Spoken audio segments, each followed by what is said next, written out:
ಬೀದರ್ ಪೊಲೀಸರಿಂದ 36 ಲಕ್ಷಕ್ಕೂ ಅಧಿಕ ಮೌಲ್ಯದ ಸ್ವತ್ತು ಜಪ್ತಿ. ಬೀದರ್ ಜಿಲ್ಲೆ ಹುಮ್ನಾಬಾದ್ ಉಪವಿಭಾಗ ವ್ಯಾಪ್ತಿಯಲ್ಲಿ 20 ಕಳ್ಳತನ ಪ್ರಕರಣ ಭೇದಿಸಿ 36 ಲಕ್ಷಕ್ಕೂ ಅಧಿಕ ಮೌಲ್ಯದ ಸ್ವತ್ತುಗಳನ್ನು ಜಪ್ತಿ ಮಾಡಿಕೊಂಡು ಆರೋಪಿತರನ್ನ ನ್ಯಾಯಾಂಗ ಬಂಧನಕ್ಕೆ ಒಪ್ಪಿಸಲಾಗಿದೆ ಎಂದು ಎಸ್ಪಿ ಪ್ರದೀಪ್ ಗುಂಟೆ ತಿಳಿಸಿದರು.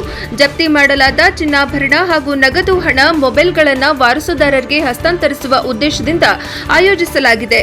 ಕಾರ್ಯಕ್ರಮಕ್ಕೂ ಮುನ್ನ ಸುದ್ದಿಗಾರರಿಗೆ ಮಾಹಿತಿ ನೀಡಿ ಒಟ್ಟು ಪ್ರಕರಣಗಳ ಪೈಕಿ 11,52,000 ನಗದು ಹಣ, 12,48,000 ಮೌಲ್ಯದ ಚಿನ್ನಾಭರಣ, 8 ಬೈಕ್, ಮಹೇಂದ್ರ ಗೂಡ್ಸ್ ವಾಹನ ಹಾಗೂ ಆಟೋ ಸೇರಿ 7 ಲಕ್ಷ ಮೌಲ್ಯದ ವಾಹನಗಳು ವಶಕ್ಕೆ ಪಡೆದು ಆರೋಪಿತರನ್ನ ನ್ಯಾಯಾಲಯ ಬಂಧನಕ್ಕೆ ಒಪ್ಪಿಸಲಾಗಿದೆ ಎಂದು ತಿಳಿಸಿದರು. ಇವೆಲ್ಲವನ್ನ ವಾರಸುದಾರರಿಗೆ ಹಸ್ತಾಂತರಿಸಲಾಗುತ್ತಿದೆ ಎಂದು ಎಸ್ಪಿ ಪ್ರದೀಪ್ ಗುಂಟಿ ವಿವರಿಸಿದರು. ಈ ಕಾರ್ಯಕ್ರಮದಲ್ಲಿ ಡಿವೈಎಸ್ಪಿ ಮಡೋಳಪ್ಪ, ಸಿಪಿಐ ಸಂತೋಷ್ ತಟ್ಟಪಳ್ಳಿ, ಶ್ರೀನಿವಾಸ್ ಅಲ್ಲಾಪುರೆ, ಅಲಿಸಾಬ್, ಅಮುಲ್ ಕಾಳೆ ಹಾಗೂ ಎಲ್ಲಾ ಠಾಣೆಯ ಪಿಎಸ್ಐ ಹಾಜರಿದ್ದರು.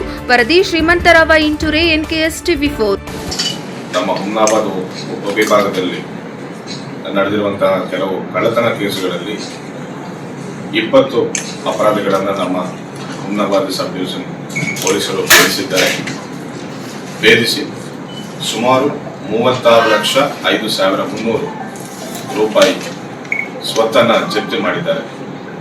ಅದರಲ್ಲಿ ನಗದು 11,52,300 ರೂಪಾಯಿ ಇದೆ. ಅದೇ ರೀತಿ 119 gram gold which is costing around 12,48,000. ಅದೇ ರೀತಿ ಒಂದು ಎಮ್ಮೆ, ಅದೇ ರೀತಿ 8 ದ್ವಿಚಕ್ರ ವಾಹನಗಳು, ಕಳುವಾಗಿದ್ದ ದ್ವಿಚಕ್ರ ವಾಹನಗಳು 8 ಹಾಗೂ ಒಂದು ಮಹೇಂದ್ರ ಗೂಡ್ಸ್ ವಾಹನ, ಒಂದು auto rickshaw and 3 quintal soybean. ಈ 20 ಪ್ರಕರಣಗಳಲ್ಲಿ ಹುಮ್ನಾಬಾದ್ ಉಪವಿಭಾಗ ಪೊಲೀಸ್ ಸಿಬ್ಬಂದಿಗಳು, ಅಧಿಕಾರಿಗಳು ಸೇರಿ ಭೇದಿಸಿ ಸೀಸ್ ಮಾಡಿದ್ದ ಸ್ವತ್ತಿನ ವಿವರಗಳು ಇವೆ. ಅದೇ ರೀತಿ ಟೋಟಲ್ 28 ಅಫೆಂಡರ್ಸ್, 20 ಪ್ರಕರಣಗಳಲ್ಲಿ 28 ಅಫೆಂಡರ್ಗಳನ್ನು ನಾವು ಅರೆಸ್ಟ್ ಮಾಡಿದ್ದೇವೆ. ಅದರಲ್ಲಿ 24 ಅಫೆಂಡರ್ಗಳು ಬೀದರ್ ಅಥವಾ ಗುಲ್ಬರ್ಗಾಗೆ ಸೇರಿದವರು.